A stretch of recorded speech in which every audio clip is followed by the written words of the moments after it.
২০০৮ সাল থেকে টানা ৩ মেয়াদে আওয়ামী লীগের মনোনয়ন পেয়ে রাজশাহী ৪ আসনের সংসদ সদস্য ছিলেন ইঞ্জিনিয়ার এনামুল হক।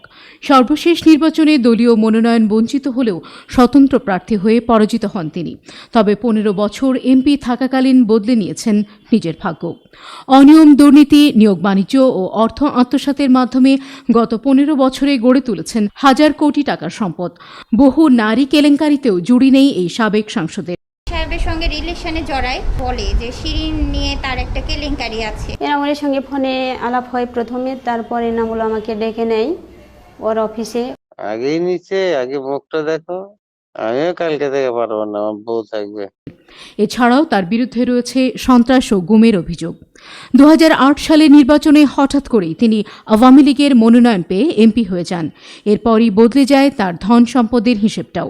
নির্বাচনী হলফনামায় দেয়া তথ্য মতে ২০০৮ সালে এনামুল হকের নিজ নামে কৃষি জমি ছিল ৭,২৫,০০০ টাকার।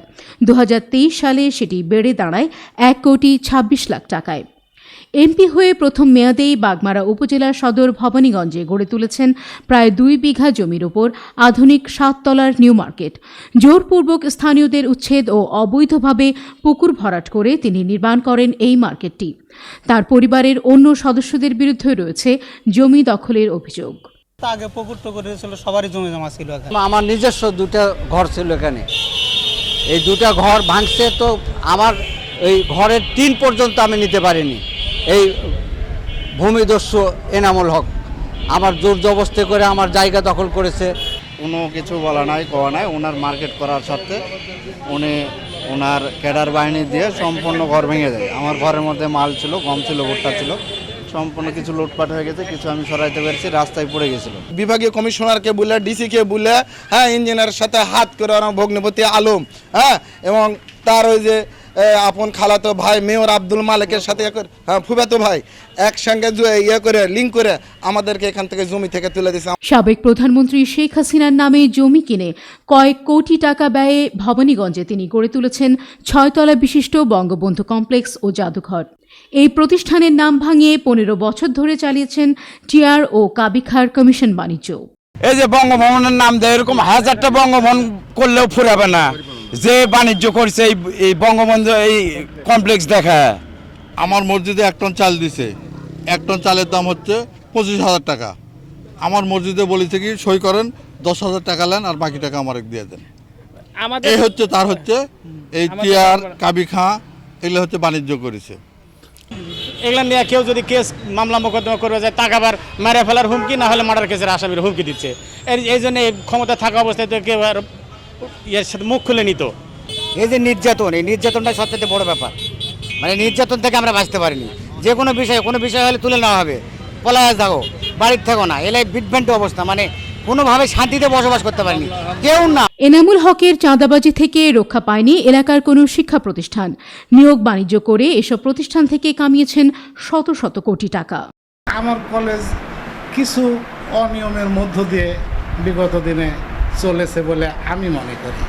যে কথাগুলো আমি বিগত প্রিন্সিপাল হাতেম আলী স্যারকে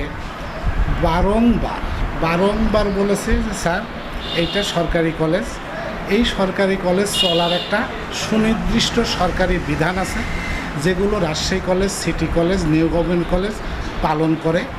আপনি স্যার প্লিজ ওনাদের সহযোগিতা নিয়ে, আমি নতুন মানুষ, আমিও নতুন মানুষ, আমরাও নতুন মানুষ, জানি না, আমাদের জানতে হবে এই জিনিসগুলো।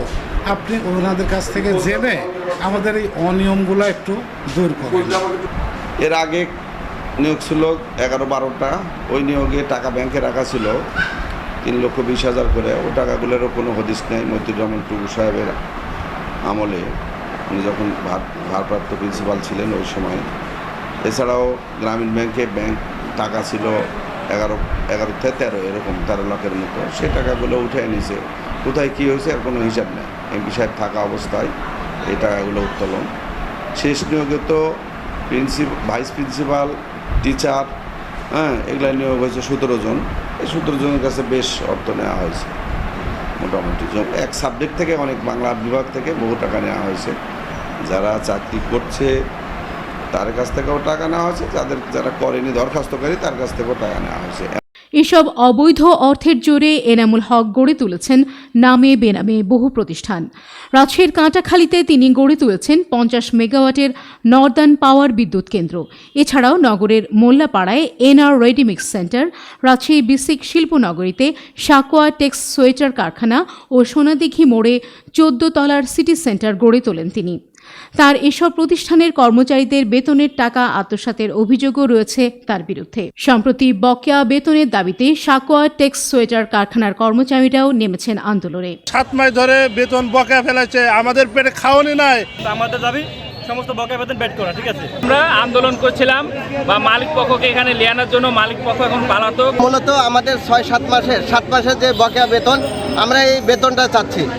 এনামুল হকের হাত থেকে রক্ষা পায়নি খোদ আওয়ামী লীগের নেতাকর্মীরাও। নিজ উপজেলার সভাপতির পদ বাগিয়ে নেওয়া সহ ত্যাগী নেতাদের বাদ দিয়ে গুরুত্বপূর্ণ পদে বসিয়েছেন পরিবারের সদস্যদের। তার নিজের ভাই ভগ্নর প্রত্যেকটা প্রতিষ্ঠানের সভাপতি বানা মানে বাণিজ্য মেলা করছে। তার বোনের বেটা ক্লিয়ারে দিছে, তার ভাইয়ের ছেলে দিছে, ভাই ত্যাগ দিছে, এই ঘটনা করছে।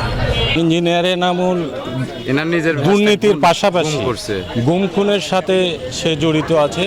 17 সালে সে গুম করছে এবং এটা আমাদের কাছে প্রমাণ আছে।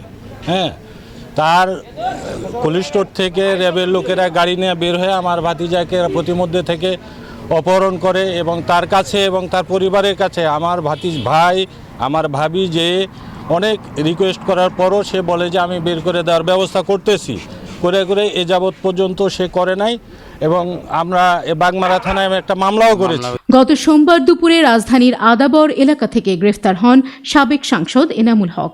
এরপর থেকে তিনি কারাগারে রয়েছেন। ক্ষমতাচ্যুত আওয়ামী লীগ সরকারের প্রভাবশালী মন্ত্রী, প্রতিমন্ত্রী, এমপি সহ যে 41 জনের দুর্নীতি অনুসন্ধানে নেমেছে দুর্নীতি দমন কমিশন, তার মধ্যে রয়েছে সাবেক এই এমপি।